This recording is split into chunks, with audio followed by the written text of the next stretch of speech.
Chapter 29. Inside a black rental car on the streets of Las Vegas. A cell phone rings. "Hello?" answers an albino man dressed in all white. Mr. Austin's voice comes over the line. "Griffin, I have info for you. Their purple Volkswagen was last spotted heading north. We assume they are leaving Las Vegas by car." "Good to know. I'll split our assets into multiple teams. One team will head into the desert into northern Nevada. I'll have another team head towards Utah. I'll also have another team go airborne and patrol by air. How will we handle the Nevada State Police?" "I will be visiting them next to make arrangements. If they discover anything, I will contact you for information." "Yes, sir." "All bonuses are doubled. I want those coins." "Understood, sir. We'll get those coins for you." Chapter 30. World-famous clown motel and cemetery, River Rock Mine, Nevada. Brian hears a loud knocking on his door. He looks up at the old alarm clock on the nightstand. His blurry eyes read 3:32. He thinks, is it morning or evening? If it's morning, I will use my coin to find an axe, and I will chop them up. He cracks his eyes open further, and he sees bright sunlight streaming into his room from the window overlooking the cemetery. Suddenly he feels a drop in his belly. A coin's being used! His door pops open. Brian's adrenaline skyrockets. He scrambles to his feet and looks at the door. He sees Kai bouncing up and down. "It works! It works! I think I can open any locked door," says Kai as she holds a closed fist above her head, the key coin held tight. "Well, let's go in," says Will from behind Kai.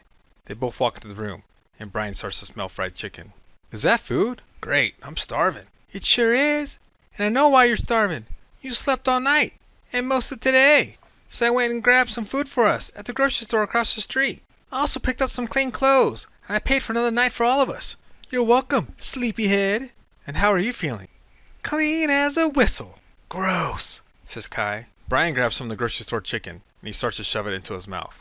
As Brian eats, he notices that Will and Kai are wearing brand new t-shirts and sweatpants. The t-shirts have a picture of a mine shaft opening with a board reading "Danger" across the entrance. Above the picture it reads, "I dig River Rock Mine." Then he notices Kai struggling to close the motel room door. It doesn't want to stay closed. "I think I broke it," says Kai as she slowly closes the door. She jiggles the doorknob, and the door pops back open. She tries again, and the door swings open again. Will then proceeds to slide the single motel room chair in front of the door. "These locks are garbage anyways. You can't trust your lives to this cheap crap. You need to act like a beaver and build a dam against the door if you really want to be safe. No pimp is going to break in on me while I'm having fun with my lady of the night." "What if there's a fire?" says Kai. "Baby, there's always a fire when I'm around." Will then starts to slide the TV stand in front of the door. "What are you doing?" "Building my wall. Also, I need to show you something." Will turns on the TV.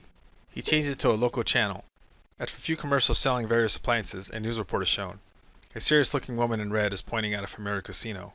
"We are at the scene of a brazen robbery attempt at Whiskey Joe's. We were told there were multiple casualties, but their names are being withheld until their families can be contacted. The Whiskey Joe security and the Las Vegas Police Department have been unable to give us a clear video of the assailants or any other potential suspect. However, we did obtain this cell phone video." Then a quick 2-second cell phone video is shown on the loop. A purple Volkswagen Bug is shown shooting out of the parking garage. Then it makes a sharp turn and careens down the street. "We are told that the Nevada State Police and Las Vegas Police are looking for the whereabouts of this vehicle. If you have any information, please call the Secret Witness hotline." After the hotline number flashes on the screen, the news report switches to a "Top 10 in sports this week" video reel. "This has been repeating every hour or so since I've been up," says Will as he starts to stack some clean towels from the bathroom onto the chair against the door. "We need to be extra careful," says Brian. "I still feel a pull to the north, so that's where we need to go. But I want to be smart about this. We need to act as if we are being hunted." "Exactly. We should avoid any big towns. We should drive the speed limit and avoid getting any tickets. Let's stay here this evening and leave after midnight. That way, less people will see us leaving." "I did see some maps in the motel office when I was paying for another night. Maybe I can get some, and we can use them to find a less used road," says Will as he places the clown phone on top of the towels. "Also, they have some cool clown coloring books." "After you get the map and some coloring books, grab a medical kit from the car so we can change our bandages. Then let's avoid walking around this town anymore. Once we're ready to leave, we'll stock up on water from the vending machine, and we can use some survival food from the car if we get hungry. Do you know you can see the whole cemetery from your window? Says Kai with a stricken look of horror on her face. Will throws a pillow he was holding at his beaver wall. Then he runs to the window. We don't have enough furniture to block this window off from a zombie attack. I'm sorry, my friend, but if you turn, do you want us to do the deed? Then Will finger mimes shooting Brian in the head. Will then sticks his head out the window to look at the cemetery. Meanwhile, on the 2-lane road in front of the motel, a black sedan slows down to look at the cars in the motel parking lot. 2 vans and a couple of clown cars. I don't see any purple cars here, says the passenger. Only in America do you see this, says the driver as he looks at the various clowns. He even sees a clown in one of the clown cars, and he sees a poofy-haired clown sticking his head out a side window. He speeds away from the motel. Turn up the air. We have 50 miles to the next town. Chapter 31. World-famous clown motel and cemetery. River Rock Mine, Nevada. After a few minutes of staring at the gravestones, Will pulls his head back into the motel room. Brian looks at the barricaded front door and looks at Will. If you're gonna go buy those maps, you need to move this stuff. Nah, I'll just go out this window. Throw me the car keys. Brian shrugs his shoulders and tosses Will the car keys. Will catches the keys and proceeds to crawl out the window head first. Be right back. Don't you two get up to anything nasty while I'm gone. Kai giggles. Does that guy ever turn off? She sits in the corner of Brian's bed. She grabs a TV remote and slowly starts to switch to the motel room channels. A few minutes later, Will appears in the window with a medical kit. Sticking out of one of the medical kit pockets are a few maps. He throws the bag into the room and crawls through the window again. This time he scrapes his shoulder and makes a groaning noise. Ah, I guess that was dumb, says Will. He slides his back against the wall and he falls to his butt. Brian walks to the window and closes it. He draws the curtains close and he grabs a medical kit bag. He opens it and proceeds to replace Will's bandages. After a few minutes, the TV volume increases significantly and he hears an ad start to play. Watch now! Get the latest movies just out of theaters! Or if you're feeling spicy, browse our adult section! On the TV, a list of movies starts to scroll on the screen. I wonder, says Kai. Hey, if you're gonna get something spicy, I'm in, says Will with a wicked smile. Shut up! I wonder if I can unlock a movie with this key coin. She selects a movie recently out of the theaters. Lovecraftian Tales of Horror. Then a message appears on the TV screen. It reads, to enjoy this title, enter your credit card info now. Kai squeezes her coin. Brian feels a flip in his belly. The on-screen message disappears, and the movie starts to play. You can get free spicy movies with that coin? I'll trade you! No, this coin unlocks things. Wait, how does that work? I thought you unlocked my door with that coin. That's physical. The TV is electronic. I don't get it. You can't limit how you think about the coins. The coins have more than one way to be used. If you only think they can be used one way, you will lock their other uses. I can find stuff like people and things. What else could I do? I don't know. It's pretty powerful already. I got burned out using it to find stuff just like you do, so I really don't know. Imagine all the adult movies you could watch with Kai's coin! Or imagine unlocking Fort Knox, says Will. Brian shakes his head. He finishes wrapping Will's shoulder and he moves over to Kai. He rolls up her new sweatpants leg and Brian starts to remove her leg bandage. He becomes lost in thought and he methodically starts to swap out Kai's bandages. How else can I use my coin to fight things? Can Kai unlock secrets with her coin? Can I find an enemy's weaknesses? How else can that sword guy use his coin? Can I find a girl's wants and desires? Brian looks up to see Kai looking at him. The bandages are replaced and his hands are still on her leg. He quickly pulls his hands back. Coin for your thoughts, says Kai as she holds the key coin in front of Brian, a mischievous smile on her face. I think he wants me to leave the room, says Will. Brian blushes. I was just thinking about other ways the coins can be used. We'll have to think about other uses. If we want to be serious players and survive, we can't just rely on being lucky all the time. Well, if I wasn't here, you'd be getting lucky.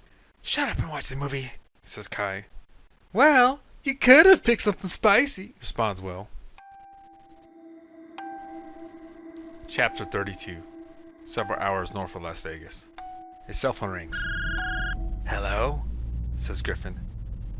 Griffin, listen up, says Mr. Austin. The purple Volkswagen has been found by the Las Vegas PD. It was abandoned near a cheap car lot. The dealer sold a blue sedan to 3 people. It has multicolored panels. The traffic cams show the car heading northwest on Highway 95. Inform all units to converge. Yes, sir. A blue sedan with multicolored panels on Highway 95. The phone call ends. Shit! that clown car, says Griffin as he quickly slams on the brakes and makes a U-turn. He speeds back towards the clown motel. Chapter 33. World famous clown motel and cemetery, River Rock Mine, Nevada. At around midnight, and after unlocking and watching 2 more recently released movies, the trio take down Will's wall of furniture. They load into their car and continue heading north. They don't see anybody during their flight from the motel. After 30 minutes of driving, they see a small marker sign on the side of the road. The sign notes the entrance to a dirt road they marked on one of the hotel maps. The road heads north, and it steers clear of most of the main paved roads. Brian turns off the pavement and onto the dirt road. The dirt road has a weird grading, so Brian has to speed up and down until he finds the correct speed to drive. Otherwise, their teeth would rattle out of their skulls. After a few miles, the multicolored sedan becomes a tan and dust-covered sedan. The radio is unable to pick up any clear radio stations, so the trio talk about their favorite snacks. I really like pickles, says Brian. You would eat a pickle over a candy bar? Yes, I would. I knew a guy that drank pickle juice. Yum. Pickle juice is good. I'm jumping out, says Will. Chapter 34. Dirt Road. Several hours from River Rock Mine, Nevada. Hey, the paved road is coming up. I'm going to pull over and we can switch drivers, says Brian. I'll drive, says Will. Brian pulls over and gets out of the car. Sorry, give me a minute. He walks off into the darkness on the driver's side of the car. Good idea, says Will, as he exits the back seat. He heads into the darkness on the passenger side of the car. Kai gets out. She heads towards the front of the car in a third direction. The headlights of the car barely give each person enough illumination to handle their business. Kai has a little more light to see by. His scream bursts out of the darkness. Snake! Brian, Will, and Kai run out of the darkness towards the car. Kai runs past the car with a pair of sweatpants in one hand. Both of you, turn around, now, says Kai. Brian and Will look at each other and burst out laughing. They turn towards the front of the car, with wide smiles on their faces. I will kill both of you! They hear the back door of the car open and close. Then the window rolls down. Let's go! Will hops into the driver's seat, and Brian hops into the passenger seat. I really like peaches, says Will. Me too, says Brian. 2 less players coming up, says Kai.